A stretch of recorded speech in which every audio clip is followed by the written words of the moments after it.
Alors, question de Swan qui me dit « Salut Théo, est-ce que travailler les adducteurs va me faire prendre du volume au niveau des cuisses ?» Alors, petite page de pub habituelle, si vous voulez que je me voir traiter des sujets plus en profondeur, si vous voulez me voir aborder des sujets, par exemple un programme pour les femmes, spécial pour les femmes, comment s'entraîner quand on est une femme et qu'on a des désirs particuliers qui sont un peu différents des hommes. Si vous êtes un mec, comment sécher, comment prendre de la masse musculaire, comment se motiver, comment mieux dormir, comment améliorer son style de vie, son énergie, enfin bon bref, tout un tas de sujets comme ça qui peuvent vous passer par la tête, où vous n'avez pas forcément les réponses. Sachez une chose, c'est que si vous devenez VIP sur le site, vous débloquez, vous ouvrez la porte aux 50% restants, donc les 50% auxquels le public, le gratuit, n'a pas accès. Si vous devenez VIP, vous avez accès à tout ça. Vous avez plus de 300 formations. Parfois, elles durent plus d'1 heure, parfois elles durent 30 minutes, ça dépend. Des fois, elles durent même 2 heures, voire 4 heures. Donc voilà, vous avez de tout. Les gens qui aiment les contenus longs, les gens qui aiment se former, les gens qui sont passionnés, je les invite à aller en VIP. Et fin de la page de pub, on démarre.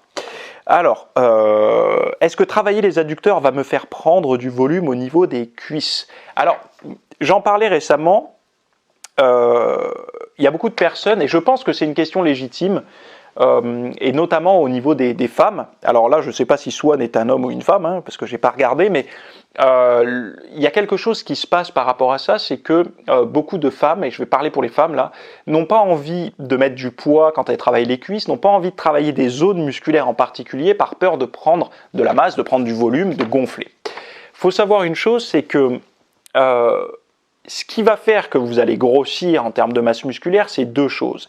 La première, ça va être de vous entraîner intense avec des charges additionnelles et tout pour créer une contrainte suffisamment intense pour que votre muscle ait une raison de se développer. Mais une fois le signal envoyé par l'entraînement, ce qu'il faut, c'est avoir les matériaux pour prendre de la masse musculaire. Et donc, si vous mangez, admettons, comme une personne normale, une fille qui voudrait être juste fine, donc qui va faire plutôt un régime, manger juste à sa faim et encore, ne pas abuser sur les protéines, ne pas abuser sur les glucides, cette personne-là, même si elle s'entraîne intense en muscu, ne va pas grossir à l'infini. Au début, il va y avoir, donc si la personne démarre, elle va avoir une petite recomposition corporelle, elle va voir qu'il y a certains galbes qui vont se créer, mais ça ne va pas être des galbes volumineux, ça va être un fessier qui va être plus rond, plus, on va dire, plus équilibré en termes sportifs. Elle va avoir une taille qui va se creuser un petit peu, pas au niveau des hanches, mais au niveau de la taille là.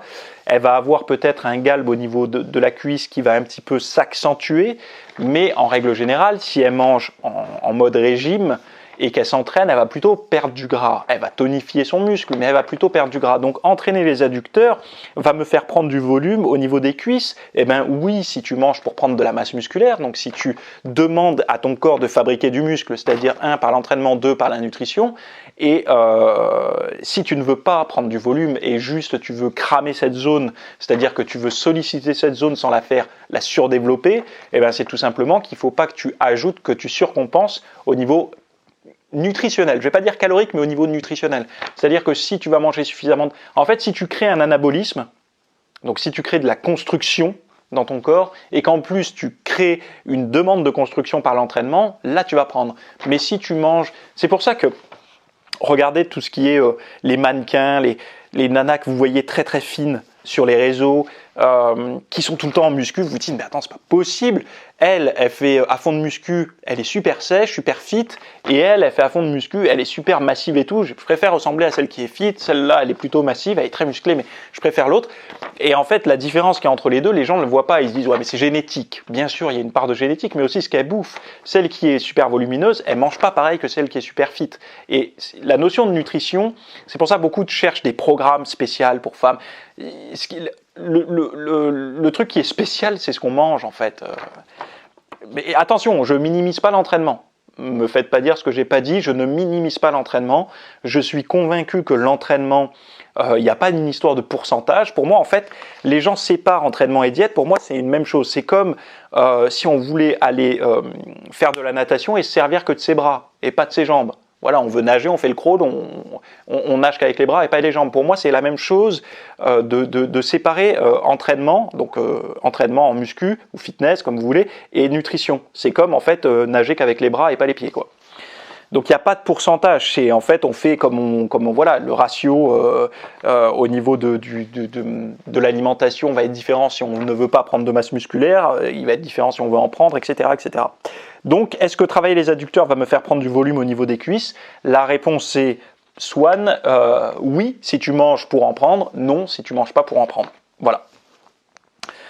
Donc j'ai répondu à ta question. Je vous rappelle que pour aller plus loin dans ce genre de sujet, eh ben, je vous invite à devenir VIP. Le lien avec la petite couronne est dans la description. Bye bye.